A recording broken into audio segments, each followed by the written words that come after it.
ਸਤਿ ਸ਼੍ਰੀ ਅਕਾਲ। ਤੁਸੀਂ ਵੇਖ ਰਹੇ ਹੋ ਟੀਵੀ ਪੰਜਾਬ ਤੇ ਮੈਂ ਹਾਂ ਤੁਹਾਡੇ ਨਾਲ ਇੰਦਰਪ੍ਰੀਤ ਕੌਰ ਸੰਗੇੜਾ। ਖਬਰਾਂ ਦੇ ਇਸ ਬੁਲੇਟਿਨ ਵਿੱਚ ਤੁਹਾਡਾ ਸਵਾਗਤ ਹੈ। ਸਭ ਤੋਂ ਪਹਿਲਾਂ ਨਜ਼ਰ ਮਾਰਦੇ ਹਾਂ ਹੈਡਲਾਈਨਸ ਤੇ। ਏਅਰਪੋਰਟ ਤੇ ਨਹੀਂ ਲੱਗਣਗੀਆਂ ਲਾਈਨਾਂ, ਯਾਤਰੀਆਂ ਦੀ ਪਰੇਸ਼ਾਨੀ ਦਾ ਨਿਕਲਿਆ ਹੱਲ। ਇਮੀਗ੍ਰੇਸ਼ਨ ਵਿਭਾਗ ਵੱਲੋਂ 71,000 ਅਰਜ਼ੀਆਂ ਮਨਜ਼ੂਰ। ਪ੍ਰਧਾਨ ਮੰਤਰੀ ਜਸਟਿਨ ਟਰੂਡੋ ਨੇ ਦਿੱਤੀ ਵਧਾਈ। ਗੈਂਗ ਇਨਫੋਰਸਮੈਂਟ ਟੀਮ ਨੂੰ ਮਿਲੀ ਵੱਡੀ ਸਫਲਤਾ। ਵੱਡੀ ਮਾਤਰਾ ਵਿੱਚ ਨਸ਼ਾ, ਹਥਿਆਰ ਤੇ ਨਕਦੀ ਬਰਾਮਦ। ਮੁਫਤ ਵਿੱਚ ਦੰਦ ਠੀਕ ਕਰਵਾਉਣ ਲਈ ਐਨਡੀਪੀ ਦਾ ਐਲਾਨ। ਚੋਣਾਂ ਤੋਂ ਪਹਿਲਾਂ ਓਨਟਾਰੀਓ ਵਾਸੀਆਂ ਲਈ ਐਲਾਨ। ਏਅਰਪੋਰਟ ਦੇ ਯਾਤਰੀਆਂ ਨੂੰ ਕਾਫੀ ਪਰੇਸ਼ਾਨੀ ਆ ਰਹੀ ਹੈ ਕਿਉਂਕਿ ਉਹਨਾਂ ਨੂੰ ਆਪਣੀਆਂ ਫਲਾਈਟਸ ਵਾਸਤੇ ਲੰਬੀਆਂ ਲਾਈਨਾਂ ਵਿੱਚ ਲੱਗਣਾ ਪੈ ਰਿਹਾ ਹੈ। ਇਸ ਬਾਰੇ ਤਾਜ਼ਾ ਜਾਣਕਾਰੀ ਸਾਹਮਣੇ ਆਈ, ਜਿੱਥੇ ਦੱਸਿਆ ਗਿਆ ਹੈ ਕਿ ਕਦੋਂ ਤੋਂ ਯਾਤਰੀਆਂ ਨੂੰ ਰਾਹਤ ਮਿਲਣ ਦੀ ਸ਼ੁਰੂਆਤ ਹੋਏਗੀ। ਦਰਅਸਲ ਸਟਾਫ ਦੀ ਸ਼ਾਰਟੇਜ ਕਾਰਨ ਯਾਤਰੀਆਂ ਨੂੰ ਪਰੇਸ਼ਾਨੀ ਦਾ ਸਾਹਮਣਾ ਕਰਨਾ ਪੈ ਰਿਹਾ ਹੈ, ਪਰ ਜਲਦ ਹੀ ਇਸ ਦਾ ਹੱਲ ਲੱਭਿਆ ਜਾ ਰਿਹਾ ਹੈ। ਏਅਰਪੋਰਟ ਰਾਹੀਂ ਸਫ਼ਰ ਕਰਨ ਵਾਲਿਆਂ ਨੂੰ ਲਗਾਤਾਰ ਪਰੇਸ਼ਾਨੀ ਦਾ ਸਾਹਮਣਾ ਕਰਨਾ ਪੈ ਰਿਹਾ ਹੈ ਕਿਉਂਕਿ ਏਅਰਪੋਰਟ ਤੇ ਆਪਣੀਆਂ ਉਡਾਨਾਂ ਫੜਨ ਤੋਂ ਪਹਿਲਾਂ ਇਹਨਾਂ ਯਾਤਰੀਆਂ ਨੂੰ ਲੰਬੀਆਂ ਲਾਈਨਾਂ ਵਿੱਚ ਖੜਨਾ ਪੈ ਰਿਹਾ ਹੈ। ਇਸ ਬਾਰੇ ਤਾਜ਼ਾ ਜਾਣਕਾਰੀ ਸਾਹਮਣੇ ਆਈ ਹੈ, ਜਿੱਥੇ ਦੱਸਿਆ ਜਾ ਰਿਹਾ ਹੈ ਕਿ ਏਅਰਪੋਰਟ ਰਾਹੀਂ ਸਫ਼ਰ ਕਰਨਾ ਸੌਖਾ ਕਦੋਂ ਹੋਵੇਗਾ।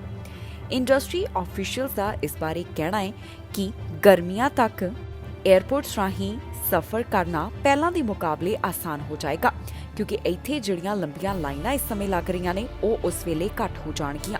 ਦਰਅਸਲ ਵੱਖ-ਵੱਖ ਏਅਰਪੋਰਟਸ ਉੱਪਰ ਇਸ ਸਮੇਂ ਜੋ ਸਟਾਫ ਦੀ ਕਮੀ ਹੈ ਉਸ ਕਾਰਨ ਹੀ ਯਾਤਰੀਆਂ ਨੂੰ ਪਰੇਸ਼ਾਨੀ ਹੋ ਰਹੀ ਹੈ। ਸਟਾਫ ਦੀ ਕਮੀ ਕਾਰਨ ਕੰਮ ਬਹੁਤ ਹੌਲੀ ਹੋ ਰਿਹਾ ਹੈ ਤੇ ਯਾਤਰੀਆਂ ਨੂੰ ਲਾਈਨਾਂ ਵਿੱਚ ਲੱਗ ਕੇ ਲੰਬਾ ਇੰਤਜ਼ਾਰ ਕਰਨਾ ਪੈ ਰਿਹਾ ਹੈ। ਦੱਸ ਦਈਏ ਕਿ ਕੋਰੋਨਾ ਪੈਂਡੇਮਿਕ ਤੋਂ ਬਾਅਦ ਜਦੋਂ ਯਾਤਰਾ ਸੰਬੰਧੀ ਸਰਕਾਰ ਵੱਲੋਂ ਰਾਹਤ ਦਿੱਤੀ ਗਈ ਤਾਂ ਬਹੁਤ ਸਾਰੇ ਕੈਨੇਡੀਅਨਸ ਯਾਤਰਾ ਕਰਨ ਵਾਸਤੇ ਉਤਸ਼ਾਹਿਤ ਨਜ਼ਰ ਆਏ। ਇੱਕ ਤਾਂ ਇਹ ਦੇਖਣ ਵਿੱਚ ਆਇਆ ਕਿ ਪਾਸਪੋਰਟ ਦਫ਼ਤਰਾਂ ਦੇ ਬਾਹਰ ਲੰਬੀਆਂ ਲਾਈਨਾਂ ਲੱਗ ਗਈਆਂ ਤੇ ਦੂਜਾ ਏਅਰਪੋਰਟ ਦੇ ਉੱਪਰ ਵੀ ਲੰਬੀਆਂ ਲਾਈਨਾਂ ਲੱਗੀਆਂ ਹੋਈਆਂ ਦਿਖਾਈ ਦਿੱਤੀਆਂ। ਹੁਣ ਪਾਬੰਦੀਆਂ ਵਿੱਚ ਢਿੱਲ ਦੇਣ ਤੋਂ ਬਾਅਦ ਹੀ ਇਹ ਸਾਰੀਆਂ ਚੀਜ਼ਾਂ ਨਜ਼ਰ ਆਉਣ ਲੱਗੀਆਂ ਨੇ। ਕੈਨੇਡਾ ਦੇ ਵੱਖ-ਵੱਖ ਏਅਰਪੋਰਟਸ ਦੇ ਉੱਪਰ ਇਸ ਤਰ੍ਹਾਂ ਦੇ ਹਾਲਾਤ ਬਣੇ ਹੋਏ ਨੇ, ਜਿੱਥੇ ਯਾਤਰੀਆਂ ਨੂੰ ਸਲਾਹ ਦਿੱਤੀ ਜਾ ਰਹੀ ਹੈ ਕਿ ਆਪਣੀ ਉਡਾਨ ਦੇ ਕੁਝ ਸਮੇਂ ਪਹਿਲਾਂ ਹੀ ਏਅਰਪੋਰਟ ਆਉਣ ਤਾਂ ਕਿ ਉਹਨਾਂ ਨੂੰ ਬਿਨਾਂ ਕਿਸੇ ਪਰੇਸ਼ਾਨੀ ਦੇ ਉਡਾਨ ਵਿੱਚ ਚੜ੍ਹਨ ਦਾ ਮੌਕਾ ਮਿਲ ਸਕੇ। ਹਾਲਾਂਕਿ ਏਅਰਲਾਈਨ ਇੰਡਸਟਰੀ ਵੱਲੋਂ ਕਿਹਾ ਜਾ ਰਿਹਾ ਹੈ ਕਿ ਜਿਵੇਂ ਸਟਾਫ ਦੀ ਸ਼ਾਰਟੇਜ ਪੂਰੀ ਹੋਏਗੀ, ਹੌਲੀ-ਹੌਲੀ ਇਹ ਸਾਰੀਆਂ ਚੀਜ਼ਾਂ ਸੁਧਰ ਜਾਣਗੀਆਂ। ਪਰ ਦੂਜੇ ਪਾਸੇ ਯਾਤਰੀ ਵੀ ਇਹ ਚਾਹੁੰਦੇ ਨੇ ਕਿ ਜਲਦ ਤੋਂ ਜਲਦ ਇਸ ਪਰੇਸ਼ਾਨੀ ਦਾ ਹੱਲ ਲੱਭਿਆ ਜਾਵੇ ਤੇ ਉਹਨਾਂ ਨੂੰ ਏਅਰਪੋਰਟ ਦੇ ਰਾਹੀਂ ਬਿਨਾਂ ਕਿਸੇ ਮੁਸ਼ਕਿਲ ਦੇ ਸਫ਼ਰ ਕਰਨ ਦਾ ਮੌਕਾ ਮਿਲੇ। ਇਮੀਗ੍ਰੇਸ਼ਨ ਵਿਭਾਗ ਵੱਲੋਂ 71,000 ਅਰਜ਼ੀਆਂ ਮਨਜ਼ੂਰ ਕੀਤੀਆਂ ਗਈਆਂ, ਜਿਸ ਬਾਰੇ ਪ੍ਰਧਾਨ ਮੰਤਰੀ ਜਸਟਿਨ ਟਰੂਡੋ ਵੱਲੋਂ ਖੁਸ਼ਖਬਰੀ ਸਾਂਝੀ ਕੀਤੀ ਗਈ। ਉਹਨਾਂ ਨੇ ਸੋਸ਼ਲ ਮੀਡੀਆ ਪਲੇਟਫਾਰਮ ਉੱਪਰ ਇਸ ਬਾਰੇ ਪੋਸਟ ਪਾਈ ਹੈ ਤੇ ਨਾਲ ਹੀ ਦੱਸਿਆ ਗਿਆ ਕਿ ਯੂਕਰੇਨ ਤੋਂ ਆਉਣ ਵਾਲੇ ਜਿਹੜੇ ਲੋਕ ਨੇ ਉਹਨਾਂ ਦੀਆਂ ਅਰਜ਼ੀਆਂ ਵਿਭਾਗ ਵੱਲੋਂ ਮਨਜ਼ੂਰ ਕੀਤੀਆਂ ਗਈਆਂ। ਇਹ ਉਹ ਲੋਕ ਹਨ ਜਿਹੜੇ ਜੰਗ ਕਾਰਨ ਪ੍ਰਭਾਵਿਤ ਹੋਏ ਤੇ ਉਹ ਕੈਨੇਡਾ ਵਿੱਚ ਆਉਣਾ ਚਾਹੁੰਦੇ ਨੇ। ਇਮੀਗ੍ਰੇਸ਼ਨ ਵਿਭਾਗ ਵੱਲੋਂ ਕਿੰਨੀਆਂ ਅਰਜ਼ੀਆਂ ਮਨਜ਼ੂਰ ਕੀਤੀਆਂ ਗਈਆਂ, ਇਸ ਬਾਰੇ ਪ੍ਰਧਾਨ ਮੰਤਰੀ ਜਸਟਿਨ ਟਰੂਡੋ ਨੇ ਜਾਣਕਾਰੀ ਸਾਂਝੀ ਕੀਤੀ। ਪ੍ਰਧਾਨ ਮੰਤਰੀ ਵੱਲੋਂ ਸੋਸ਼ਲ ਮੀਡੀਆ ਦੇ ਉੱਪਰ ਪੋਸਟ ਸਾਂਝੀ ਕਰਦਿਆਂ ਦੱਸਿਆ ਗਿਆ ਕਿ ਵਿਭਾਗ ਵੱਲੋਂ 71,000 ਐਪਲੀਕੇਸ਼ਨਸ ਅਪਰੂਵ ਕੀਤੀਆਂ ਗਈਆਂ। ਇਸ ਮੌਕੇ ਉਹਨਾਂ ਨੇ ਯੂਕਰੇਨ ਤੋਂ ਆਉਣ ਵਾਲੇ ਲੋਕਾਂ ਦੀ ਗੱਲ ਕੀਤੀ, ਜਿੱਥੇ ਦੱਸਿਆ ਗਿਆ ਕਿ ਪਿਛਲੇ ਕੁਝ ਹਫ਼ਤਿਆਂ ਦੌਰਾਨ ਇਮੀਗ੍ਰੇਸ਼ਨ ਵਿਭਾਗ ਵੱਲੋਂ 71,000 ਐਪਲੀਕੇਸ਼ਨਸ ਨੂੰ ਅਪਰੂਵ ਕਰ ਦਿੱਤਾ ਗਿਆ। ਇਹ ਉਹ ਯੂਕਰੇਨ ਵਾਸੀ ਨੇ ਜਿਹੜੇ ਜੰਗ ਕਾਰਨ ਕੈਨੇਡਾ ਵਿੱਚ ਆਉਣਾ ਚਾਹੁੰਦੇ ਨੇ। ਪ੍ਰਧਾਨ ਮੰਤਰੀ ਜਸਟਿਨ ਟਰੂਡੋ ਦਾ ਕਹਿਣਾ ਹੈ ਕਿ ਇਹਨਾਂ ਨੂੰ ਜਿਹੜੀ ਵੀ ਜ਼ਰੂਰਤ ਪਏਗੀ ਕੈਨੇਡਾ ਇਹਨਾਂ ਦੀ ਉਸ ਵਿੱਚ ਮਦਦ ਕਰੇਗਾ। ਪ੍ਰਧਾਨ ਮੰਤਰੀ ਨੇ ਇਹ ਵੀ ਦੱਸਿਆ ਕਿ ਕੈਨੇਡਾ ਵੱਲੋਂ ਪੋਲੈਂਡ ਵਿੱਚ ਨਵਾਂ ਕੈਨੇਡਾ ਇਨਫੋਰਮੇਸ਼ਨ ਸੈਂਟਰ ਖੋਲ੍ਹਿਆ ਜਾ ਰਿਹਾ ਹੈ, ਜਿੱਥੇ ਯੂਕਰੇਨ ਵਾਸੀਆਂ ਦੀ ਮਦਦ ਕੀਤੀ ਜਾ ਸਕੇਗੀ। ਇੱਥੇ ਯੂਕਰੇਨ, ਅੰਗਰੇਜ਼ੀ ਅਤੇ ਫ੍ਰੈਂਚ ਭਾਸ਼ਾ ਵਿੱਚ ਸਰਵਿਸਿਜ਼ ਦਿੱਤੀਆਂ ਜਾਣਗੀਆਂ ਤੇ ਲੈਂਗੁਏਜ ਟ੍ਰੇਨਿੰਗ ਵੀ ਮਿਲ ਸਕੇਗੀ। ਇਸ ਤੋਂ ਇਲਾਵਾ ਰੋਜ਼ਗਾਰ ਸੰਬੰਧੀ ਜਾਣਕਾਰੀ ਵੀ ਸਾਂਝੀ ਕੀਤੀ ਜਾਵੇਗੀ ਕਿ ਕਿਵੇਂ ਰੋਜ਼ਗਾਰ ਹਾਸਲ ਕੀਤਾ ਜਾ ਸਕਦਾ ਹੈ। ਪ੍ਰਧਾਨ ਮੰਤਰੀ ਨੇ ਦੱਸਿਆ ਕਿ ਇਹ ਸਭ ਕੁਝ ਆਉਣ ਵਾਲੇ ਦਿਨਾਂ ਵਿੱਚ ਪੂਰੀ ਤਰ੍ਹਾਂ ਖੁੱਲ੍ਹ ਜਾਵੇਗਾ। ਜ਼ਿਕਰਯੋਗ ਹੈ ਕਿ ਯੂਕਰੇਨ ਅਤੇ ਰਸ਼ੀਆ ਵਿਚਕਾਰ 2 ਮਹੀਨਿਆਂ ਤੋਂ ਵੱਧ ਸਮਾਂ ਹੋ ਚੱਲਿਆ ਹੈ। ਜੰਗ ਅਜੇ ਵੀ ਜਾਰੀ ਹੈ। ਕੈਨੇਡਾ ਸਰਕਾਰ ਵੱਲੋਂ ਸਮੇਂ-ਸਮੇਂ ਤੇ ਯੂਕਰੇਨ ਵਾਸੀਆਂ ਦੀ ਮਦਦ ਲਈ ਕਈ ਵੱਡੇ ਕਦਮ ਚੁੱਕੇ ਜਾ ਰਹੇ ਨੇ ਤੇ ਰਸ਼ੀਆ ਖਿਲਾਫ ਪਾਬੰਦੀਆਂ ਦਾ ਵੀ ਐਲਾਨ ਕੀਤਾ ਜਾ ਰਿਹਾ ਹੈ। ਹੁਣ ਪ੍ਰਧਾਨ ਮੰਤਰੀ ਜਸਟਿਨ ਟਰੂਡੋ ਵੱਲੋਂ ਤਾਜ਼ਾ ਜਾਣਕਾਰੀ ਸਾਂਝੀ ਕਰਦਿਆਂ ਦੱਸਿਆ ਗਿਆ ਕਿ ਕਿੰਨੀਆਂ ਅਰਜ਼ੀਆਂ ਯੂਕਰੇਨ ਤੋਂ ਆਉਣ ਵਾਲੇ ਲੋਕਾਂ ਦੀਆਂ ਕੈਨੇਡਾ ਦੇ ਇਮੀਗ੍ਰੇਸ਼ਨ ਵਿਭਾਗ ਵੱਲੋਂ ਮਨਜ਼ੂਰ ਕਰ ਲਈਆਂ ਗਈਆਂ ਨੇ। British Columbia gang enforcement team ਨੂੰ ਵੱਡੀ ਸਫਲਤਾ ਮਿਲੀ ਹੈ, ਜਿੱਥੇ ਉਹਨਾਂ ਵੱਲੋਂ ਵੱਡੀ ਮਾਤਰਾ ਵਿੱਚ ਨਸ਼ਾ, ਹਥਿਆਰ ਤੇ ਨਕਦੀ ਬਰਾਮਦ ਕੀਤੀ ਗਈ। ਉਹਨਾਂ ਵੱਲੋਂ ਜਿਹੜੀ ਜਾਂਚ ਪੜਤਾਲ ਕੀਤੀ ਗਈ ਸੀ ਉਸ ਵਿੱਚ ਇਹ ਕਾਰਵਾਈ ਕੀਤੀ ਗਈ, ਜਿਸ ਬਾਰੇ ਉਹਨਾਂ ਨੇ ਹੁਣ ਡਿਟੇਲ ਸਾਂਝੀ ਕੀਤੀ ਹੈ। ਬ੍ਰਿਟਿਸ਼ ਕੋਲੰਬੀਆ ਗੈਂਗ ਇਨਫੋਰਸਮੈਂਟ ਦੇ ਹੱਥ ਵੱਡੀ ਸਫਲਤਾ ਲੱਗੀ ਹੈ, ਜਿੱਥੇ ਉਹਨਾਂ ਵੱਲੋਂ ਵੱਡੀ ਮਾਤਰਾ ਵਿੱਚ ਨਸ਼ਾ, ਹਥਿਆਰ ਬਰਾਮਦ ਕੀਤੇ ਗਏ। ਇਹ ਬਰਾਮਦਗੀ ਲੋਅਰ ਮੇਨਲੈਂਡ ਡਰੱਗ ਟ੍ਰੇਡ ਨਾਲ ਜੁੜੀ ਹੋਈ ਦੱਸੀ ਜਾ ਰਹੀ ਹੈ। ਜਾਣਕਾਰੀ ਮੁਤਾਬਕ ਫਰਵਰੀ ਅਤੇ ਮਾਰਚ ਮਹੀਨੇ ਦੌਰਾਨ combined forces special enforcement unit ਵੱਲੋਂ ਸਰੀ ਲੈਂਗਲੀ ਬਰਨਵੀ ਵਿੱਚ ਜਾਂਚ ਪੜਤਾਲ ਕੀਤੀ ਗਈ ਤਾਂ ਕਿ ਇੱਥੇ ਗੈਂਗ ਵਾਇਲੈਂਸ ਨੂੰ ਰੋਕਿਆ ਜਾ ਸਕੇ।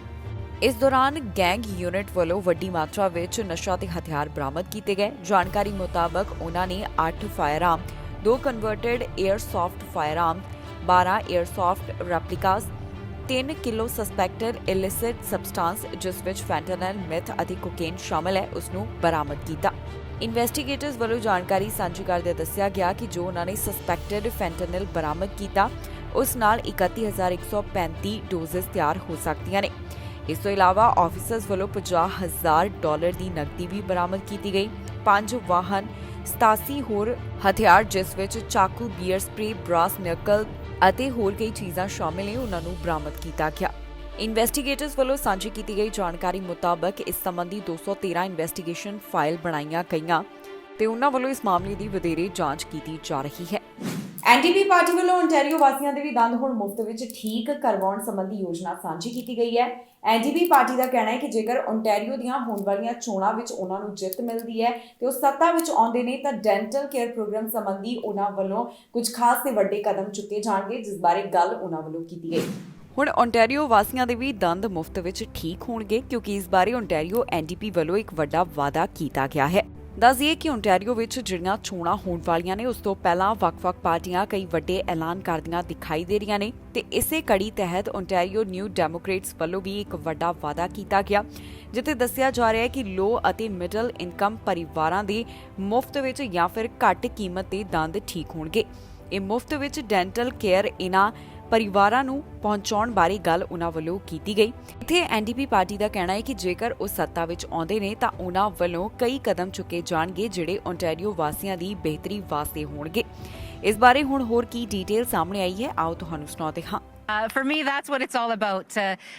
It's about making sure people know that they have a choice, that this time we can come together and we can defeat Doug Ford and make sure that the things that are most important to people, the things that people are most determined to have happen is what our focus is going to be. For me, it's all about people. It's about making life better for folks, and we can do that, but we have to defeat Doug Ford first. But can you be more specific? Like, are there different policy announcements you're looking forward to trying to win voters over on, or is it the debate that's coming up, or is it just this day-to-day stuff specifically?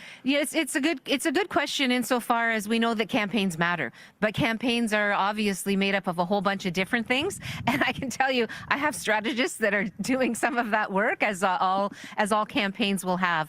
But my focus as the leader of Ontario's NDP is to show the people of this province that together we can prioritize the things that matter most to them and deliver things that help relieve the financial pressure, like dental care, which costs so much money but is actually should be part of our healthcare system. And we're going to get that to happen. We're going to make that happen. Next question comes from Siobhan Morris from CTV. Hi, Andrea. Hi, Siobhan. I just wanted to make sure, this plan that you're proposing, is it fundamentally different in any way from the federal NDP Liberal plan other than delivering the same program sooner? So there are similarities, but what we're going to do is get to this immediately, and we're going to make sure that within the first year, by the end of this year, we'll have this plan up and running for families of households of $90,000 or less. You'll be completely covered, and then within 2 years, we're going to make sure that families under 2,000, like up to 200,000, will on a sliding scale also be covered. So it'll be implemented very quickly. Ontario ਵਿੱਚ class size ਛੋਟਾ ਕਰਨ ਦੇ ਬਾਰੇ ਐਲਾਨ ਕੀਤਾ ਗਿਆ। Liberals ਦਾ ਕਹਿਣਾ ਹੈ ਕਿ ਜੇਕਰ ਉਹਨਾਂ ਦੀ ਸਰਕਾਰ ਸੱਤਾ ਵਿੱਚ ਆਉਂਦੀ ਹੈ ਤਾਂ ਉਹਨਾਂ ਵੱਲੋਂ ਕਲਾਸ ਸਾਈਜ਼ 20 ਵਿਦਿਆਰਥੀਆਂ ਦਾ ਕਰ ਦਿੱਤਾ ਜਾਏਗਾ। ਦੱਸ ਦਈਏ ਕਿ ਓਨਟਾਰੀਓ ਵਿੱਚ ਜਿਹੜੀਆਂ ਚੋਣਾਂ ਹੋਣ ਜਾ ਰਹੀਆਂ ਨੇ ਇਸ ਤੋਂ ਪਹਿਲਾਂ ਵੱਖ-ਵੱਖ ਪਾਰਟੀਆਂ ਕਈ ਵੱਡੇ ਐਲਾਨ ਤੇ ਕਈ ਵੱਡੇ ਵਾਅਦੇ ਕਰਦੀਆਂ ਦਿਖਾਈ ਦੇ ਰਹੀਆਂ ਨੇ। ਇਸੇ ਕੜੀ ਤਹਿਤ ਲਿਬਰਲਸ ਵੱਲੋਂ ਵੀ ਇਹ ਜਾਣਕਾਰੀ ਸਾਂਝੀ ਕੀਤੀ ਗਈ। ਓਨਟਾਰੀਓ ਲਿਬਰਲਸ ਵੱਲੋਂ ਸਕੂਲਾਂ ਦੇ ਸੰਬੰਧ ਵਿੱਚ ਇੱਕ ਨਵਾਂ ਵਾਅਦਾ ਕੀਤਾ ਗਿਆ। ਓਨਟਾਰੀਓ ਲਿਬਰਲਸ ਵੱਲੋਂ ਸਕੂਲਾਂ ਵਿੱਚ ਕਲਾਸ ਸਾਈਜ਼ ਨੂੰ 20 ਵਿਦਿਆਰਥੀਆਂ ਤੱਕ ਸੀਮਤ ਕਰਨ ਦਾ ਵਾਅਦਾ ਕੀਤਾ ਗਿਆ ਹੈ। ਲੀਡਰ ਸਟੀਵਨ ਨੇ ਇਸ ਬਾਰੇ ਜਾਣਕਾਰੀ ਸਾਂਝੀ ਕੀਤੀ ਜਿੱਥੇ ਉਹਨਾਂ ਦੱਸਿਆ ਕਿ ਅਜਿਹਾ ਕਰਨ ਨਾਲ ਹਰ ਵਿਦਿਆਰਥੀ ਨੂੰ ਬਣਦੀ ਤਵੱਜੋ ਹਾਸਲ ਹੋਵੇਗੀ ਜਿਸ ਦਾ ਉਹ ਹੱਕਦਾਰ ਹੈ। ਲਿਬਰਲਸ ਦਾ ਕਹਿਣਾ ਹੈ ਕਿ ਕਲਾਸ ਸਾਈਜ਼ ਨੂੰ ਸੀਮਤ ਕਰਨ ਦੇ ਉਦੇਸ਼ ਨੂੰ ਹਾਸਲ ਕਰਨ ਲਈ 10,000 ਨਵੇਂ ਅਧਿਆਪਕ ਭਰਤੀ ਕੀਤੇ ਜਾਣਗੇ। ਇਹਨਾਂ ਵਿੱਚੋਂ ਕੁਝ ਅਧਿਆਪਕ ਦੂਸਰੇ ਸੂਬਿਆਂ ਤੋਂ ਵੀ ਭਰਤੀ ਕੀਤੇ ਜਾਣਗੇ ਅਤੇ ਅਧਿਆਪਕਾਂ ਨੂੰ ਓਨਟਾਰੀਓ ਵਿੱਚ ਆ ਕੇ ਰਹਿਣ ਲਈ ਉਤਸ਼ਾਹਿਤ ਕੀਤਾ ਜਾਵੇਗਾ। ਲਿਬਰਲ ਪਾਰਟੀ ਦਾ ਕਹਿਣਾ ਹੈ ਕਿ ਪ੍ਰੋਵਿੰਸ ਦੇ ਕਰੀਬ 80,000 ਅਧਿਆਪਕਾਂ ਨੂੰ ਪੜ੍ਹਾਈ ਕਰਵਾਉਣ ਵਾਸਤੇ ਉਤਸ਼ਾਹਿਤ ਕਰਨ ਲਈ ਵੀ ਕੰਮ ਕੀਤਾ ਜਾਵੇਗਾ ਜੋ ਫਿਲਹਾਲ ਸਕੂਲਾਂ ਵਿੱਚ ਨੌਕਰੀ ਨਹੀਂ ਕਰ ਰਹੇ। ਇਸ ਤੋਂ ਇਲਾਵਾ ਜਾਣਕਾਰੀ ਸਾਂਝੀ ਕਰਦਿਆਂ ਕਿਹਾ ਗਿਆ ਕਿ ਕਲਾਸ ਸਾਈਜ਼ ਨੂੰ ਛੋਟਾ ਕਰਨ ਸੰਬੰਧੀ ਅਜੇ ਵੇਰਵੇ ਕੁਝ ਸਮੇਂ ਬਾਅਦ ਸਾਂਝੇ ਕੀਤੇ ਜਾਣਗੇ। ਇਸ ਤੋਂ ਇਲਾਵਾ ਕਿਹਾ ਗਿਆ ਕਿ ਪ੍ਰੀਮੀਅਰ ਦਫ਼ਤਰ ਵੱਲੋਂ ਇਹਨਾਂ ਨੂੰ ਪੂਰੀ ਸਪੋਰਟ ਹਾਸਲ ਹੋਵੇਗੀ। ਦੱਸ ਦਈਏ ਕਿ ਮੰਤਰੀ ਦਾ ਕਹਿਣਾ ਹੈ ਕਿ 10,000 ਅਧਿਆਪਕ ਇੱਕ ਵੱਡਾ ਅੰਕੜਾ ਹੈ। ਉਹਨਾਂ ਦਾ ਕਹਿਣਾ ਹੈ ਕਿ ਇਸ ਨੂੰ ਮੁਕੰਮਲ ਕਰਨ ਸੰਬੰਧੀ ਉਹਨਾਂ ਨੂੰ ਥੋੜਾ ਸਮਾਂ ਲੱਗ ਸਕਦਾ ਹੈ। ਇੱਥੇ ਵੀ ਦੱਸਣਯੋਗ ਹੈ ਕਿ ਐਨਡੀਪੀ ਦਾ ਵਾਅਦਾ ਹੈ ਕਿ ਉਹਨਾਂ ਦੀ ਸਰਕਾਰ ਜੇਕਰ ਇੱਥੇ ਬਣੀ ਤਾਂ ਗ੍ਰੇਡ 4 ਤੋਂ ਗ੍ਰੇਡ 8 ਤੱਕ ਕਲਾਸ ਸਾਈਜ਼ ਨੂੰ 24 ਵਿਦਿਆਰਥੀਆਂ ਤੱਕ ਸੀਮਿਤ ਕੀਤਾ ਜਾਵੇਗਾ ਅਤੇ 20,000 ਅਧਿਆਪਕਾਂ ਤੇ ਸਿੱਖਿਆ ਵਰਕਰਾਂ ਦੀ ਭਰਤੀ ਕੀਤੀ ਜਾਵੇਗੀ। ਹੁਣ ਓਨਟਾਰੀਓ ਚੋਣਾਂ ਤੋਂ ਪਹਿਲਾਂ ਕਈ ਵੱਡੇ ਵਾਅਦੇ ਓਨਟਾਰੀਓ ਵਾਸੀਆਂ ਲਈ ਕੀਤੇ ਜਾ ਰਹੇ ਨੇ। ਇਸੇ ਕੜੀ ਵਿੱਚ ਇਹ ਨਵੇਂ ਐਲਾਨ ਕੀਤੇ ਗਏ। ਪ੍ਰਿੰਸ ਜਾਰਜ ਤੋਂ ਇੱਕ ਅਜਿਹਾ ਮਾਮਲਾ ਸਾਹਮਣੇ ਹੈ ਜਿੱਥੇ 3 ਲੱਖ ਤੋਂ ਵੱਧ ਦਾ ਨਸ਼ਾ ਬਰਾਮਦ ਕੀਤਾ ਗਿਆ। ਜਾਣਕਾਰੀ ਮੁਤਾਬਕ $3 ਲੱਖ ਤੋਂ ਵੱਧ ਦੇ ਨਸ਼ੇ ਦੀ ਬਰਾਮਦਗੀ ਹੋਈ ਹੈ। ਇਸ ਤੋਂ ਇਲਾਵਾ ਕਾਰਵਾਈ ਕਰਦਿਆਂ 2 ਜਾਣਿਆਂ ਨੂੰ ਗ੍ਰਿਫਤਾਰ ਕੀਤਾ ਗਿਆ। ਇਸ ਦੌਰਾਨ ਕਿੰਨਾ ਤੇ ਕਿਹੜਾ ਨਸ਼ਾ ਬਰਾਮਦ ਹੋਇਆ ਇਸ ਬਾਰੇ ਵੀ ਪੁਲਿਸ ਨੇ ਡੀਟੇਲ ਸਾਂਝੀ ਕੀਤੀ। ਨਸ਼ਿਆਂ ਦੇ ਸੰਬੰਧ ਵਿੱਚ ਪੁਲਿਸ ਦੇ ਹੱਥ ਵੱਡੀ ਸਫਲਤਾ ਲੱਗੀ ਜਿੱਥੇ ਉਨ੍ਹਾਂ ਵੱਲੋਂ ਵੱਡੀ ਮਾਤਰਾ ਵਿੱਚ ਨਸ਼ਾ ਗ੍ਰਿਫਤਾਰ ਕਰਦਿਆਂ 2 ਜਾਣਿਆਂ ਨੂੰ ਗ੍ਰਿਫਤਾਰ ਕੀਤਾ ਗਿਆ। ਇਹ ਮਾਮਲਾ ਪ੍ਰਿੰਸ ਜਾਰਜ ਨਾਲ ਸੰਬੰਧਿਤ ਹੈ ਜਿੱਥੇ ਆਰਸੀਐਮਪੀ ਨੇ ਡਰੱਗਸ ਦੀ ਵੱਡੀ ਖੇਪ ਬਰਾਮਦ ਕੀਤੀ ਤੇ ਉਨ੍ਹਾਂ ਵੱਲੋਂ ਇਸ ਸੰਬੰਧ ਵਿੱਚ 2 ਜਾਣਿਆਂ ਨੂੰ ਹਿਰਾਸਤ ਵਿੱਚ ਲਿਆ ਗਿਆ ਹੈ। ਇਸ ਬਾਰੇ ਪੁਲਿਸ ਵੱਲੋਂ ਜਾਣਕਾਰੀ ਸਾਂਝੀ ਕੀਤੀ ਗਈ ਜਿੱਥੇ ਉਨ੍ਹਾਂ ਦੱਸਿਆ ਕਿ ਗੈਰ ਕਾਨੂੰਨੀ ਡਰੱਗਸ ਦੀ ਵੱਡੀ ਖੇਪ ਉਨ੍ਹਾਂ ਨੇ ਬਰਾਮਦ ਕੀਤੀ। ਪ੍ਰਿੰਸ ਜਾਰਜ ਆਰਸੀਐਮਪੀ ਦਾ ਕਹਿਣਾ ਹੈ ਕਿ 2 ਜਾਣਿਆਂ ਨੂੰ ਗ੍ਰਿਫਤਾਰ ਕੀਤਾ ਗਿਆ। ਪੁਲਿਸ ਦੇ ਦੱਸਣ ਮੁਤਾਬਕ ਜਾਂਚ ਦੌਰਾਨ ਡਰੱਗਸ, ਕੈਸ਼ ਅਤੇ ਹੋਰ ਕੁਝ ਚੀਜ਼ਾਂ ਜ਼ਬਤ ਕੀਤੀਆਂ ਗਈਆਂ ਜਿਨ੍ਹਾਂ ਨੂੰ ਗ੍ਰਿਫਤਾਰ ਕੀਤਾ ਗਿਆ ਹੈ। ਫਿਲਹਾਲ ਉਨ੍ਹਾਂ ਦੀ ਪਹਿਚਾਣ ਪੁਲਿਸ ਨੇ ਅਜੇ ਜਨਤਕ ਨਹੀਂ ਕੀਤੀ। ਉਨ੍ਹਾਂ ਦੇ ਨਾਮ ਅਜੇ ਨਹੀਂ ਦੱਸੇ ਗਏ। ਪੁਲਿਸ ਮੁਤਾਬਕ ਗ੍ਰਿਫਤਾਰ ਕੀਤੇ ਗਏ ਇੱਕ ਆਦਮੀ ਕੋਲ 70 ਗ੍ਰਾਮ ਸਸਪੈਕਟਡ ਫੈਂਟਾਨਿਲ ਅਤੇ ਕੁਝ ਹੋਰ ਚੀਜ਼ਾਂ ਬਰਾਮਦ ਹੋਈਆਂ। ਇਸ ਤੋਂ ਬਾਅਦ 2 ਪ੍ਰਾਪਰਟੀਆਂ ਤੇ ਵਾਰੰਟ ਹਾਸਲ ਕੀਤੇ ਗਏ। ਉੱਥੇ 800 ਗ੍ਰਾਮ ਸਮੱਗਰੀ ਹਾਸਲ ਕੀਤੀ ਗਈ ਹੈ। ਪੁਲਿਸ ਦਾ ਕਹਿਣਾ ਹੈ ਕਿ ਇਹ ਵੀ ਫੈਂਟਾਨਿਲ ਸੀ ਜੋ ਉਨ੍ਹਾਂ ਨੇ ਬਰਾਮਦ ਕੀਤਾ। ਪੁਲਿਸ ਵੱਲੋਂ ਸਾਂਝੀ ਕੀਤੀ ਗਈ ਜਾਣਕਾਰੀ ਮੁਤਾਬਕ ਇਸ ਨਾਲ ਕਰੀਬ 8,700 ਡੋਜ਼ਸ ਬਣ ਸਕਦੀਆਂ ਸਨ ਜਿਹੜਾ ਨਸ਼ਾ ਉਨ੍ਹਾਂ ਨੇ ਬਰਾਮਦ ਕੀਤਾ। ਆਰਸੀਐਮਪੀ ਮੁਤਾਬਕ ਇਹਨਾਂ ਡਰੱਗਸ ਦੀ ਸਟਰੀਟ ਵੈਲਿਊ $3,91,000 ਦੱਸੀ ਗਈ ਹੈ।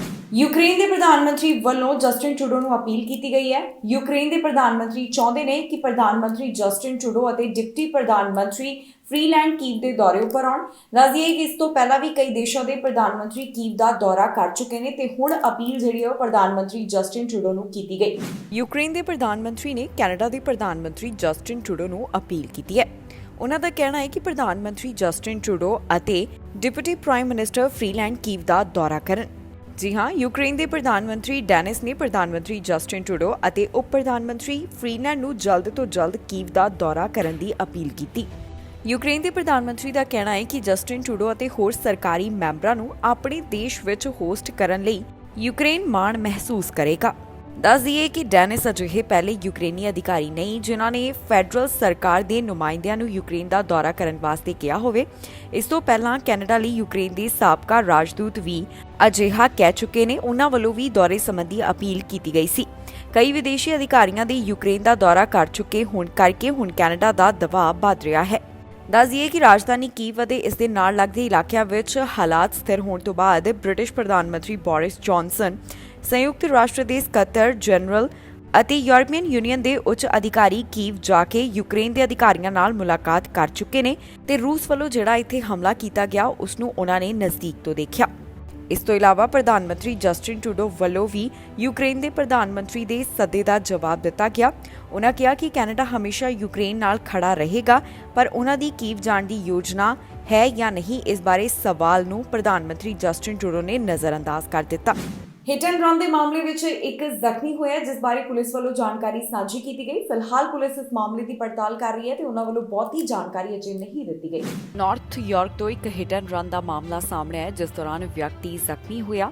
ਪੁਲਿਸ ਵੱਲੋਂ ਇਸ ਮਾਮਲੇ ਦੀ ਜਾਣਕਾਰੀ ਸਾਂਝੀ ਕਰਦਿਆਂ ਦੱਸਿਆ ਗਿਆ ਕਿ ਇਹ ਘਟਨਾ 11:15 ਦੇ ਕਰੀਬ ਟੋਰੋ ਰੋਡ ਅਤੇ ਕੀਲ ਸਟਰੀਟ ਏਰੀਆ ਨੇੜੇ ਵਾਪਰੀ। ਟੋਰਾਂਟੋ ਪੁਲਿਸ ਦੇ ਦੱਸਣ ਮੁਤਾਬਕ ਇੱਕ ਵਿਅਕਤੀ ਕਾਲੇ ਰੰਗ ਦਾ ਇਲੈਕਟ੍ਰਿਕ ਸਕੂਟਰ ਚਲਾ ਰਿਹਾ ਸੀ ਤੇ ਇਸ ਨੂੰ ਪਿੱਛੋਂ ਇੱਕ ਵਾਹਨ ਵੱਜਿਆ। ਵਾਹਨ ਦੀ ਟੱਕਰ ਲੱਗਣ ਕਾਰਨ ਇਹ ਵਿਅਕਤੀ ਜ਼ਖਮੀ ਹੋ ਗਿਆ, ਜਿਸ ਨੂੰ ਜ਼ਖਮੀ ਹਾਲਤ ਵਿੱਚ ਟਰਾਮਾ ਸੈਂਟਰ ਲੈ ਕੇ ਜਾਇਆ ਗਿਆ। ਹੁਣ ਦੱਸਿਆ ਜਾ ਰਿਹਾ ਹੈ ਕਿ ਹਸਪਤਾਲ ਵਿੱਚ ਵਿਅਕਤੀ ਦਾ ਇਲਾਜ ਚੱਲ ਰਿਹਾ ਹੈ। ਇਹ ਵੀ ਦੱਸਿਆ ਗਿਆ ਹੈ ਕਿ ਜੋ ਵਾਹਨ ਨੂੰ ਚਲਾਉਣ ਵਾਲਾ ਡਰਾਈਵਰ ਸੀ ਉਹ ਮੌਕੇ ਵਾਲੀ ਥਾਂ ਤੇ ਨਹੀਂ ਰੁਕਿਆ, ਬਲਕਿ ਉਹ ਇੱਥੋਂ ਚਲਾ ਗਿਆ। ਜਿਸ ਸਮੇਂ ਰੋਡ ਉੱਪਰ ਜਾਂਚ ਕੀਤੀ ਜਾ ਰਹੀ ਸੀ ਤਾਂ ਇਸ ਰਸਤੇ ਨੂੰ ਕੁਝ ਸਮੇਂ ਲਈ ਬੰਦ ਰੱਖਿਆ ਗਿਆ। ਪੁਲਿਸ ਹੁਣ ਇਸ ਸਾਰੇ ਮਾਮਲੇ ਦੀ ਜਾਂਚ ਕਰ ਰਹੀ ਹੈ।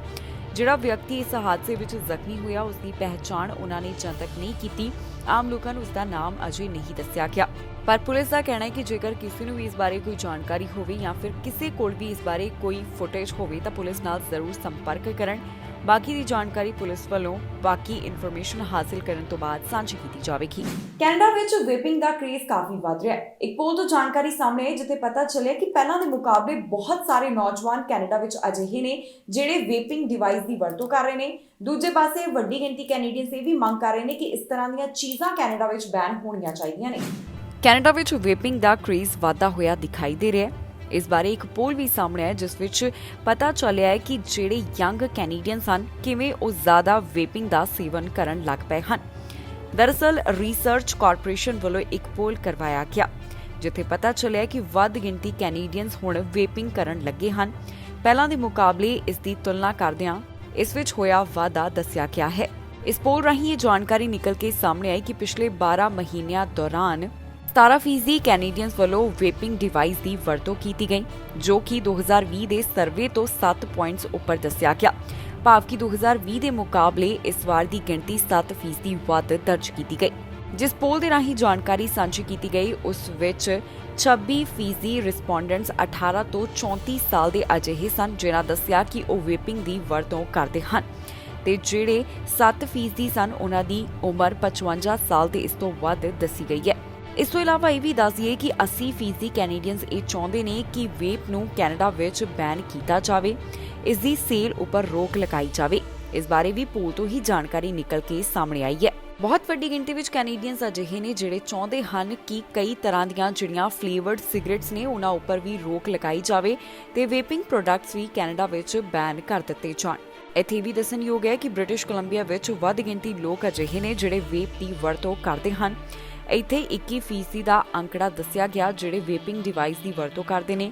ਕਿਊਬਿਕ ਵਿੱਚ 18% ਅਜਿਹੇ ਹਨ ਜਿਹੜੇ ਇਹਨਾਂ ਡਿਵਾਈਸਿਸ ਦੀ ਵਰਤੋਂ ਕਰਦੇ ਨੇ। ਓਨਟਾਰੀਓ ਵਿੱਚ ਕਿਸ ਦੀ ਸਰਕਾਰ ਬਣੇਗੀ ਇਸ ਬਾਰੇ ਲਗਾਤਾਰ ਪੋਲ ਸਾਹਮਣੇ ਆ ਰਹੇ ਨੇ, ਪਰ ਜੇਕਰ ਅਸੀਂ ਤਾਜ਼ਾ ਜਿਹੜੇ ਪੋਲ ਸਾਹਮਣੇ ਆ ਉਹਨਾਂ ਦੀ ਗੱਲ ਕਰੀਏ ਤਾਂ ਇਹ ਲੱਗ ਰਿਹਾ ਹੈ ਕਿ ਕੰਜ਼ਰਵੇਟਿਵ ਪਾਰਟੀ ਮੁੜ ਤੋਂ ਸੱਤਾ ਵਿੱਚ ਆ ਸਕਦੀ ਹੈ। ਇੱਕ ਅਜਿਹਾ ਪੋਲ ਸਾਹਮਣੇ ਆਇਆ ਜਿਸ ਵਿੱਚ ਕੰਜ਼ਰਵੇਟਿਵ ਪਾਰਟੀ ਨੂੰ ਇੱਕ ਵਾਰ ਫਿਰ ਤੋਂ ਸਪੋਰਟ ਮਿਲਦੀ ਹੋਈ ਦਿਖਾਈ ਦੇ ਰਹੀ ਹੈ। ਓਨਟਾਰੀਓ ਦੀਆਂ ਚੋਣਾਂ ਤੋਂ ਪਹਿਲਾਂ ਜਿਹੜੇ ਸਰਵੇ ਸਾਹਮਣੇ ਆ ਰਹੇ ਨੇ ਉਹਨਾਂ ਨੂੰ ਦੇਖ ਕੇ ਲੱਗਦਾ ਹੈ ਕਿ ਇਸ ਵਾਰ ਇੱਕ ਵਾਰ ਫਿਰ ਤੋਂ ਓਨਟਾਰੀਓ ਵਿੱਚ ਫੋਰਡ ਸਰਕਾਰ ਦਾ ਦਬਦਬਾ ਰਹਿਣ ਵਾਲਾ ਹੈ। ਦਰਅਸਲ ਇੱਥੇ ਇੱਕ ਨਵਾਂ ਪੋਲ ਕਰਵਾਇਆ ਗਿਆ ਜਿਸ ਵਿੱਚ ਰੈਂਡਮਲੀ 1541 ਵੋਟਰਸ ਨੂੰ ਸ਼ਾਮਿਲ ਕੀਤਾ ਗਿਆ ਜਿਹੜੇ ਗ੍ਰੇਟਰ ਟੋਰਾਂਟੋ ਖੇਤਰ ਨਾਲ ਸੰਬੰਧ ਰੱਖਦੇ ਹਨ। ਇਹ ਸਰਵੇ ਫੋਰਮ ਰਿਸਰਚ ਵੱਲੋਂ ਕਰਵਾਇਆ ਗਿਆ ਜਿਸ ਵਿੱਚ ਇਹ ਪਤਾ ਚੱਲਿਆ ਕਿ ਪ੍ਰੋਗਰੈਸਿਵ ਕੰਜ਼ਰਵੇਟਿਵ ਪਾਰਟੀ ਨੂੰ ਇੱਥੇ 38% ਦੀ ਸਪੋਰਟ ਮਿਲ ਰਹੀ ਹੈ। ਲਿਬਰਲਸ ਨੂੰ 31% ਤੇ ਐਨਡੀਪੀ ਨੂੰ 25% ਦੀ ਸਪੋਰਟ ਮਿਲਦੀ ਹੋਈ ਦਿਖਾਈ ਦਿੱਤੀ। ਗ੍ਰੀਨ ਪਾਰਟੀ ਦੀ ਸਪੋਰਟ 3% ਅਤੇ ਬਾਕੀ ਉਮੀਦਵਾਰਾਂ ਲਈ 4% ਦੀ ਇੱਥੇ ਵੋਟ ਮਿਲਦੀ ਦਿਖਾਈ ਦੇ ਰਹੀ ਹੈ। ਇਸ ਤੋਂ ਇਲਾਵਾ ਪੋਲ ਰਾਹੀਂ ਇਹ ਵੀ ਪਤਾ ਚੱਲਿਆ ਕਿ ਨਾਰਥ ਯਾਰਕ ਵਿੱਚ ਪ੍ਰੋਗਰੈਸਿਵ ਕੰਜ਼ਰਵੇਟਿਵ ਪਾਰਟੀ 41 ਤੇ ਅੱਗੇ ਵਧ ਰਹੀ ਹੈ। ਲਿਬਰਲਸ 25% ਅਤੇ ਐਨਡੀਪੀ ਵਾਸਤੇ ਇਹ ਅੰਕੜਾ 21% ਦਾ ਸਾਹਮਣੇ ਆਇਆ। ਇਟੋਬੀਕੋ ਵਿੱਚ ਪ੍ਰੋਗਰੈਸਿਵ ਕੰਜ਼ਰਵੇਟਿਵ ਪਾਰਟੀ ਨੂੰ 47% ਦੀ ਸਪੋਰਟ, ਲਿਬਰਲਸ ਨੂੰ 35% ਤੇ ਐਨਡੀਪੀ ਨੂੰ 11% ਮਿਲਦੀ ਦਿਖਾਈ ਦੇ ਰਹੀ ਹੈ। ਸਕਾਰਬਰੋ ਵਿੱਚ ਪ੍ਰੋਗਰੈਸਿਵ ਕੰਜ਼ਰਵੇਟਿਵ ਪਾਰਟੀ 37%, ਲਿਬਰਲਸ 32% ਤੇ ਐਨਡੀਪੀ ਨੂੰ 17% ਦੀ ਸਪੋਰਟ ਮਿਲ ਰਹੀ ਹੈ। ਦੱਸ ਦਈਏ ਕਿ ਓਨਟਾਰੀਓ ਵਿੱਚ ਹੋਣ ਵਾਲੀਆਂ ਚੋਣਾਂ ਤੋਂ ਪਹਿਲਾਂ ਜਿਹੜੇ ਸਰਵੇ ਸਾਹਮਣੇ ਆ ਰਹੇ ਨੇ ਉਹਨਾਂ ਨੂੰ ਦੇਖ ਕੇ ਇਹ ਲੱਗ ਰਿਹਾ ਹੈ ਕਿ ਹੋ ਸਕਦਾ ਹੈ ਕਿ ਇਸ ਵਾਰ ਮੁੜ ਤੋਂ ਪ੍ਰੋਗਰੈਸਿਵ ਕੰਜ਼ਰਵੇਟਿਵ ਪਾਰਟੀ ਹੀ ਸੱਤਾ ਵਿੱਚ ਰਹੇ। ਪਰ ਚੋਣਾਂ ਤੋਂ ਪਹਿਲਾਂ ਵੱਖ-ਵੱਖ ਪਾਰਟੀਆਂ ਲਗਾਤਾਰ ਆਪਣਾ ਜ਼ੋਰ ਲਗਾਉਂਦੀਆਂ ਦਿਖਾਈ ਦੇ ਰਹੀਆਂ ਨੇ। ਲੀਡਰਾਂ ਵੱਲੋਂ ਕਈ ਵੱਡੇ ਐਲਾਨ ਕੀਤੇ ਜਾ ਰਹੇ ਨੇ। ਓਨਟਾਰੀਓ ਵਾਸੀਆਂ ਨਾਲ ਕਈ ਵੱਡੇ ਵਾਅਦੇ ਵੀ ਕੀਤੇ ਜਾ ਰਹੇ ਹਨ। ਵਿਸ਼ਵ ਸਿਹਤ ਸੰਗਠਨ ਵੱਲੋਂ ਇੱਕ ਜਾਣਕਾਰੀ ਸਾਂਝੀ ਕਰਦਿਆਂ ਦੱਸਿਆ ਗਿਆ ਕਿ 15 ਮਿਲੀਅਨ ਲੋਕਾਂ ਦੀ ਮੌਤ ਕੋਰੋਨਾ ਵਾਇਰਸ ਕਾਰਨ ਹੋ ਚੁੱਕੀ ਹੈ। ਉਹਨਾਂ ਦੱਸਿਆ ਕਿ 2020 ਤੋਂ 2021 ਦੌਰਾਨ ਸਿੱਧੇ ਤੇ ਅਸਿੱਧੇ ਤਰੀਕੇ ਨਾਲ 15 ਮਿਲੀਅਨ ਮੌਤਾਂ ਕਰੋਨਾ ਵਾਇਰਸ ਕਾਰਨ ਹੋ ਗਈਆਂ। ਕਰੋਨਾ ਵਾਇਰਸ ਕਾਰਨ ਹੋਈਆਂ ਮੌਤਾਂ ਦੇ ਬਾਰੇ ਵਿਸ਼ਵ ਸਿਹਤ ਸੰਗਠਨ ਵੱਲੋਂ ਇੱਕ ਵੱਡੀ ਖਬਰ ਸਾਂਝੀ ਕੀਤੀ ਗਈ ਹੈ। ਉਹਨਾਂ ਦਾ ਕਹਿਣਾ ਹੈ ਕਿ ਸਾਲ 2020 ਤੋਂ ਸਾਲ 2021 ਦੌਰਾਨ ਕਰੋਨਾ ਵਾਇਰਸ ਕਾਰਨ ਸਿੱਧੇ ਅਤੇ ਅਸਿੱਧੇ ਤਰੀਕੇ ਨਾਲ 15 ਮਿਲੀਅਨ ਲੋਕਾਂ ਦੀ ਮੌਤ ਹੋ ਗਈ। ਵਿਸ਼ਵ ਸਿਹਤ ਸੰਗਠਨ ਵੱਲੋਂ ਸਾਂਝੀ ਕੀਤੀ ਗਈ ਜਾਣਕਾਰੀ ਮੁਤਾਬਕ ਜਨਵਰੀ 1 ਤੋਂ 31 ਦਸੰਬਰ ਵਿਚਕਾਰ 13.3 ਮਿਲੀਅਨ ਲੋਕਾਂ ਦੀ ਕਰੋਨਾ ਵਾਇਰਸ ਨੇ ਜਾਨ ਲੈ ਲਈ। ਉਹਨਾਂ ਵੱਲੋਂ ਇਹ ਵੀ ਦੱਸਿਆ ਗਿਆ ਕਿ ਹੋ ਸਕਦਾ ਹੈ ਕਿ ਇਹਨਾਂ ਅੰਕੜਿਆਂ ਵਿੱਚ ਕੁਝ ਫਰਕ ਹੋਵੇ, ਪਰ ਜਿਹੜੀ ਡਿਟੇਲ ਉਹਨਾਂ ਕੋਲ ਆਈ ਉਸ ਰਾਹੀਂ ਇਹ ਪਤਾ ਚੱਲਦਾ ਹੈ ਕਿ ਕਾਫੀ ਲੋਕਾਂ ਦੀ ਮੌਤ ਕਰੋਨਾ ਵਾਇਰਸ ਕਾਰਨ ਹੋ ਚੁੱਕੀ ਹੈ। ਇੱਕ ਵਾਰ ਫਿਰ ਤੋਂ ਕਰੋਨਾ ਵਾਇਰਸ ਦੇ ਮਾਮਲੇ ਵੀ ਵਧ ਰਹੇ ਨੇ ਤੇ ਹਸਪਤਾਲ ਵਿੱਚ ਵੀ ਕਰੋਨਾ ਮਰੀਜ਼ਾਂ ਦੀ ਗਿਣਤੀ ਵੱਧ ਹੋਣ ਲੱਗੀ ਹੈ। ਇਸ ਬਾਰੇ ਬੋਲਦਿਆਂ ਵਿਸ਼ਵ ਸਿਹਤ ਸੰਗਠਨ ਨੇ ਕਿਹਾ ਕਿ ਕਰੋਨਾ ਵੇਰੀਐਂਟ ਦੇ ਜਿਹੜੇ ਨਵੇਂ ਵੇਰੀਐਂਟ ਸਾਹਮਣੇ ਆਏ ਉਸ ਕਾਰਨ ਕਰੋਨਾ ਮਾਮਲਿਆਂ ਦਾ ਇੱਕ ਵਾਰ ਫਿਰ ਤੋਂ ਵਾਧਾ ਨਜ਼ਰ ਆ ਰਿਹਾ ਹੈ। Reported cases and deaths from COVID-19 are continuing to decline, with reported weekly deaths at their lowest since March 2020. But these trends, while welcome, don't tell the full story. Driven by Omicron subvariants, we are seeing an increase in reported cases in Americas and Africa. The South African scientists who identified Omicron late last year have now reported 2 more Omicron subvariants, BA4 and BA5, as the reason for a spike in cases in South Africa. It's too soon to know whether these new subvariants can cause more severe disease than other Omicron subvariants, but early data suggests vaccination remains protective against severe disease and death. The best way to protect people remains vaccination, alongside tried and tested public health and social measures. This is another sign that the pandemic is not done with us, and there are some clear takeaways. First, vaccinating at least 70% of the population of every country, including 100% of the most at-risk groups, remains the best way to save lives, protect health systems, and minimize cases of long COVID. Availability of vaccines has improved significantly, but a combination of lack of political commitment, operational capacity problems, financial constraints, and hesitancy due to misinformation and disinformation is limiting demand for vaccines. We urge all countries to address these bottlenecks to provide protection to their populations. Second, testing and sequencing remain absolutely critical. The BA4 and BA5 subvariants were identified because South Africa is still doing the vital genetic sequencing that many other countries have stopped doing. ਇਸ ਖਬਰ ਵਿੱਚ ਜਾਣਕਾਰੀ ਤੁਹਾਡੇ ਨਾਲ ਸਾਂਝੀ ਕਰਾਂਗੇ ਕਿ Canada ਦੇ ਕਿਹੜੇ ਹਿੱਸੇ ਤੋਂ ਕਿੰਨੇ ਕਰੋਨਾ ਵਾਇਰਸ ਦੇ ਮਾਮਲੇ ਸਾਹਮਣੇ ਆਏ। ਇਸ ਸਮੇਂ ਕੈਨੇਡਾ ਵਿੱਚ ਕਰੋਨਾ ਵਾਇਰਸ ਦੇ ਕੀ ਹਾਲਾਤ ਬਣੇ ਹੋਏ ਨੇ ਤੁਹਾਨੂੰ ਦੱਸਾਂਗੇ ਇਸ ਖਬਰ ਵਿੱਚ। ਓਨਟਾਰੀਓ ਦੇ ਹਸਪਤਾਲ ਵਿੱਚ 1000 ਤੋਂ ਵੱਧ ਮਰੀਜ਼ਾਂ ਦੀ ਗਿਣਤੀ ਹੈ ਜਿਨ੍ਹਾਂ ਦਾ ਕਰੋਨਾ ਵਾਇਰਸ ਕਾਰਨ ਇਲਾਜ ਚੱਲ ਰਿਹਾ ਹੈ। ਇੱਥੇ ਇੰਟੈਂਸਿਵ ਕੇਅਰ ਅਧੀਨ 205 ਦਾ ਅੰਕੜਾ ਸਾਂਝਾ ਕੀਤਾ ਗਿਆ। ਓਨਟਾਰੀਓ ਵਿੱਚ 24 ਘੰਟਿਆਂ ਦੌਰਾਨ 2000 ਤੋਂ ਜ਼ਿਆਦਾ ਮਾਮਲੇ ਸਾਹਮਣੇ ਆਏ ਹਨ। 24 ਘੰਟਿਆਂ ਦੌਰਾਨ ਓਨਟਾਰੀਓ ਤੋਂ 2790 ਕਰੋਨਾ ਵਾਇਰਸ ਦੇ ਮਾਮਲੇ ਦਰਜ ਕੀਤੇ ਗਏ। ਪ੍ਰੋਵਿੰਸ ਵਿੱਚ ਹੁਣ ਤੱਕ 12,68,390 ਕੁੱਲ ਕਰੋਨਾ ਦੇ ਮਾਮਲੇ ਸਾਹਮਣੇ ਆ ਚੁੱਕੇ ਨੇ। ਓਨਟਾਰੀਓ ਸੂਬੇ ਵਿੱਚ 24 ਘੰਟੇ ਦੌਰਾਨ 32 ਲੋਕਾਂ ਨੇ ਵਾਇਰਸ ਕਾਰਨ ਦਮ ਤੋੜ ਦਿੱਤਾ, ਜਿਸ ਤੋਂ ਬਾਅਦ ਮੌਤਾਂ ਦਾ ਅੰਕੜਾ 12,991 ਉੱਪਰ ਪਹੁੰਚ ਗਿਆ। ਰਿਕਵਰਡ ਕੇਸਿਸ ਦੀ ਗਿਣਤੀ ਸੂਬੇ ਵਿੱਚ 12,29,396 ਦੱਸੀ ਗਈ ਹੈ। ਦੱਸ ਦਈਏ ਕਿ 24 ਘੰਟਿਆਂ ਦੌਰਾਨ ਰਿਕਵਰਡ ਕੇਸਿਸ 3,641 ਸਨ। ਵੈਕਸੀਨੇਸ਼ਨ ਦੀ ਜਾਣਕਾਰੀ ਮੁਤਾਬਕ 12 ਸਾਲ ਦੀ ਉਸ ਤੋਂ ਵੱਧ ਉਮਰ ਵਾਲਿਆਂ ਵਿੱਚ 91.2% ਦੀ ਆਬਾਦੀ ਫੁੱਲੀ ਵੈਕਸੀਨੇਟਡ, 93% ਦੀ ਆਬਾਦੀ ਵੱਲੋਂ ਕੋਵਿਡ-19 ਵੈਕਸੀਨ ਦੀ ਪਹਿਲੀ ਡੋਜ਼ ਤੇ 56.6% ਦੀ ਆਬਾਦੀ ਨੇ ਕੋਵਿਡ-19 ਵੈਕਸੀਨ ਦੇ 3 ਟੀਕੇ ਲਗਵਾਏ ਹਨ। 5 ਸਾਲ ਤੋਂ 11 ਸਾਲ ਵਾਲਿਆਂ ਵਿੱਚ 56.3% ਦੀ ਆਬਾਦੀ ਵੱਲੋਂ ਕੋਵਿਡ-19 ਵੈਕਸੀਨ ਦੀ ਪਹਿਲੀ ਡੋਜ਼, 35.4% ਦੀ ਆਬਾਦੀ ਵੱਲੋਂ ਕੋਵਿਡ-19 ਵੈਕਸੀਨ ਦੇ 2 ਟੀਕੇ ਲਗਵਾਏ ਗਏ। ਇੱਥੇ ਟੈਸਟ ਪੋਜ਼ਿਟਿਵਿਟੀ ਰੇਟ 13% ਦੱਸਿਆ ਗਿਆ, ਜੋ ਕਿ ਪਿਛਲੇ ਹਫ਼ਤੇ 14.5% ਦਰਜ ਕੀਤਾ ਗਿਆ ਸੀ। ਕਿਊਬਿਕ ਵਿੱਚ ਹਸਪਤਾਲ ਅੰਦਰ 2119 ਮਰੀਜ਼ਾਂ ਦੀ ਗਿਣਤੀ ਹੈ ਜਿਨ੍ਹਾਂ ਦਾ ਕਰੋਨਾ ਵਾਇਰਸ ਕਾਰਨ ਇਲਾਜ ਚੱਲ ਰਿਹਾ ਤੇ ਇੰਟੈਂਸਿਵ ਕੇਅਰ ਅਧੀਨ 64 ਦਾ ਅੰਕੜਾ ਸਾਂਝਾ ਕੀਤਾ ਗਿਆ। ਪ੍ਰੋਵਿੰਸ ਵਿੱਚ 24 ਘੰਟੇ ਦੌਰਾਨ 1000 ਤੋਂ ਜ਼ਿਆਦਾ ਕੇਸਿਸ ਸਾਹਮਣੇ ਆਏ ਤੇ 24 ਘੰਟੇ ਦੌਰਾਨ 1416 ਨਵੇਂ ਮਾਮਲੇ ਦਰਜ ਕੀਤੇ ਗਏ ਤੇ 18 ਮੌਤਾਂ ਕੋਰੋਨਾ ਵਾਇਰਸ ਕਾਰਨ ਹੋ ਗਈਆਂ। ਪੈਂਡੈਮਿਕ ਦੀ ਸ਼ੁਰੂਆਤ ਤੋਂ ਲੈ ਕੇ ਹੁਣ ਤੱਕ 10,48,878 ਕੁੱਲ ਕੋਰੋਨਾ ਦੇ ਮਾਮਲੇ ਸਾਹਮਣੇ ਆ ਚੁੱਕੇ ਨੇ। 15,084 ਮੌਤਾਂ ਵਾਇਰਸ ਕਾਰਨ ਹੋ ਗਈਆਂ।